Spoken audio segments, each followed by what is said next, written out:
My name is Willie Larkin and this is Cian, my nephew. We're partners here in a dairy farm in Templeglantine in County Limerick. It's a soft, wet part of the country. We get, I'd say, more than the average rainfall here. We're delighted to be breeding good quality calves because the cash flow is very important. In the springtime, you need to be selling good quality calves rather than taking calves to the mart that are worthless and the worthless calves won't pay the bills. So we installed collars into the cows there last year. It gave us the chance to use a lot of insemination rather than having to keep 5 or 6 stock bulls, because with nitrates and everything nowadays, you can't be keeping extra stock on the farm. You need to cut down, and as well as that, the quality of the calves from the stock bulls wouldn't be as good as the AI. With the CBV values now, at least the fellas buying the calves can understand and they can get proof of the sire and the dam of the calf, so that they won't have to be taking a gamble on maybe getting a bad quality Jersey calf when they're actually getting a good quality Aberdeen Angus. This with the CBV and all that goes with it, we can use different breeds of animals, and as you can see here from the calves, there's a mixture of, we use Aberdeen Angus, we use sex semen, we use Simmental, Charolais, Belgian Blues, Herefords and Limousines. So there's a good mixture of calves. It eliminated getting these worthless Frisian bull calves. We're on a dairy farm, obviously. I think we have 150 cows in calf. Now there's the first one calved the 5th of February and there's 120 calves now. 120 calves at the moment. Like I said, the cows don't be out too early here, so we have to have a good stock of silage. The bills then will be probably bigger than they would be in the people in the good land. So for that reason, we need something to keep the money coming in. And if we don't have good quality calves to sell in the springtime, like your account could go very low, we need to be able to sell calves that people actually want. And that's something that we're kind of proud to produce.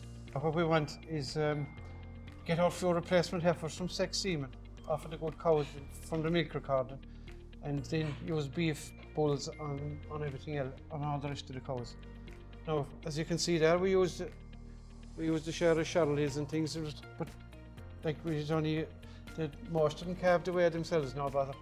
You don't have to be putting them in calf to massive bulls either, from the figures of the bulls on the catalogue, how good they are. The higher the beef sub-index is in the bull, the better the CBV is going to be in the calf. So you have better figures for the man that wants to buy the calf. We sell our calves back to every field mart, and there's a fella coming out to buy 20 pulleys here from Galway. It's very important for our dairy farmers, including myself, to understand about the DBI and the beef sub-index. And it's also important, I suppose, in time, that the general public or farmers in general would get used to what the CBV is on the mat boards, because at the moment it's a kind of new and people don't really realise what it is. Because at the mat in every field now, the last day I was just looking and there was a lot, maybe a third of the cattle that were being sold had CBV ratings, but a lot of them hadn't. But I think yet the people that need to get used to CBV and what it means. But it takes the guesswork out of it though for the farmers. Well, we're looking for when we're picking the dairy straws, we're looking for a nice sized cow, not very big or not very small. If we just look at even a few cows here, we have one Jersey cross. That's her there, this lady. Now she's very small, and you won't get a decent calf off of that little lady. Even though we're very fond of her and she's a lovely little cow, but at the minute the little calf off of her would be too small.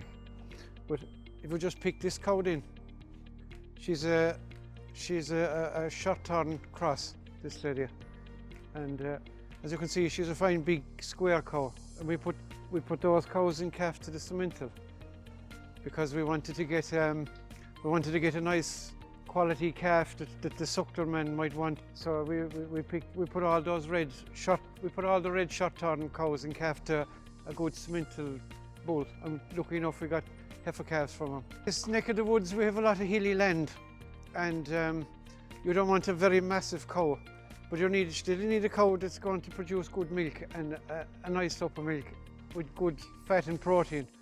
And especially around here you want good legs.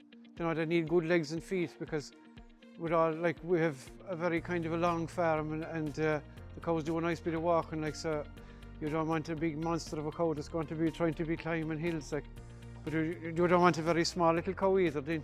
So we're kind of nice middle of the road cow with good legs and good udders and good fat and protein. If we concentrate on the maintenance sub-index, the cows get very small, so we don't worry too much about that.